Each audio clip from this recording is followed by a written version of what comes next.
આ ચોમાસામાં ખાડારાજના કારણે સામાન્ય જનતા હેરાન પરેશાન થઈ ગઈ છે અને પાણી ભરાવાની, ખેતરોમાંથી પાણીનો નિકાલ ન થવાની સમસ્યાથી ખેડૂતો તોબા પોકારી ઉઠ્યા છે। વરસાદી પાણી સાણંદના ખેડૂતોને બરબાદ કરી રહ્યા છે તો ઉત્તર ગુજરાતમાં ભેજવાળા વાતાવરણના કારણે જીવાતનો ઉપદ્રવ વધ્યો છે। હવામાન વિભાગની આગાહી છે કે ઓગસ્ટમાં સૌરાષ્ટ્ર અને દક્ષિણમાં ઓછો વરસાદ પડશે, જ્યારે ઉત્તરમાં ભારે વરસાદ પડશે। અત્ર તત્ર સર્વત્ર પાણી જ પાણી।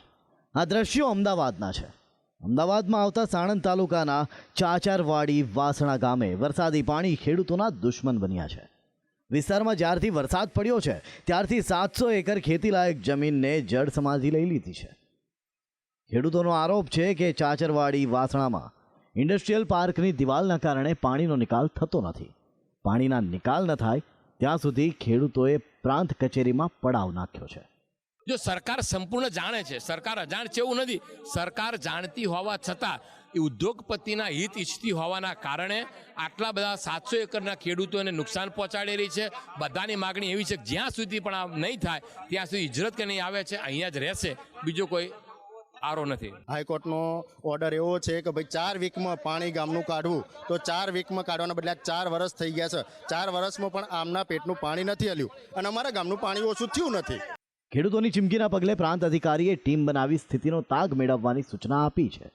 એકવાર સ્થળ મુલાકાત લઈ અને ખરેખર શું હકીકત છે, આ પાણી કયા કારણોસર ભરાય છે અને એનું શું સોલ્યુશન છે, એ માટે અમારી ટીમ ત્યાં જશે, રેવન્યુની અને અન્ય વિભાગની।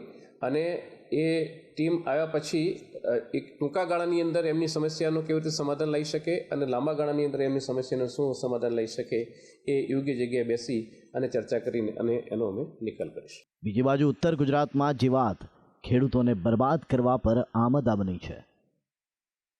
બનાસકાંઠાના પાલનપુર પંથકમાં છેલ્લા 30 દિવસથી કાતરા નામની જીવાતનો ઉપદ્રવ વધ્યો છે। વાદળછાયા વાતાવરણના કારણે પંથકમાં કાતરા ખેડૂતોને બરબાદ કરી રહી છે।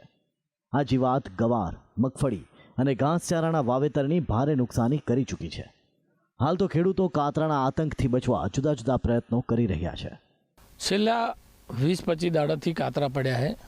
મગફળી છે, ગવાર છે, કઠોળ છે, ઘાસચારો છે, એટલા બધા હદે કાતરા પડ્યા છે કે હવે તો કોઈ રહેમ જ નહીં ખેડૂતોને અને મૂળ નાશ પામે। એક બાજુ વરસાદ જેટલો જુએ એટલો પડ્યો નહીં, એટલે મૂળ શું છે, વાદળછાયું વાતાવરણ છેલ્લા ઘણા દાડાથી છે, એટલે કાતરાની જીવાત જે છે એ વધી જઈએ। હવે તો ભગવાન ઉપર અમારો ભરોસો છે કે ભાઈ કહો તો વધારે વરસાદ પડે અને કે પછી વધારે તડકો પડે તો આ કાતરા મરે, ને કે આ પાક કોઈ રહેમ નહીં। અમે જો કે કાતરા નામની જીવાતનો ચોક્કસ ઇલાજ નથી, ત્યારે એ કુદરતી રીતે નાશ પામે તો ખેડૂતો આ નુકસાનીમાંથી બચી શકે છે। અમરેલીના ધારી પંથકમાં પણ ચોમાસુ પાકમાં ઈયળનો ઉપદ્રવ જોવા મળી રહ્યો છે। મગફળીના પાકમાં ઈયળ આવતા ખેડૂત મુશ્કેલીમાં મુકાયા છે। મગફળીના પાકમાં અણધારી આફતરૂપ રોગ આવતા ખેડૂતો મૂંઝવણમાં મુકાયા છે।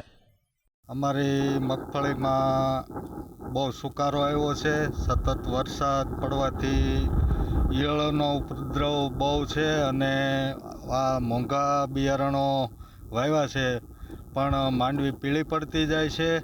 બીજી બાજુ સુરેન્દ્રનગરમાં નકલી ખાતરે તરખાટ મચાવ્યો છે। સુરેન્દ્રનગરમાં લીમડી, ચૂડા, ચોટીલામાં નકલી ખાતરે ખેડૂતોને બરબાદ કર્યા છે, જેનાથી વિસ્તારના ખેડૂતોને નુકસાની ભોગવવાનો વારો આવ્યો છે। ભોગ બનેલા ખેડૂતોએ થોડા દિવસ પહેલા કલેક્ટર કચેરી ખાતે વિરોધ કરી સરકાર પાસે સહાયની માંગ પણ કરી હતી।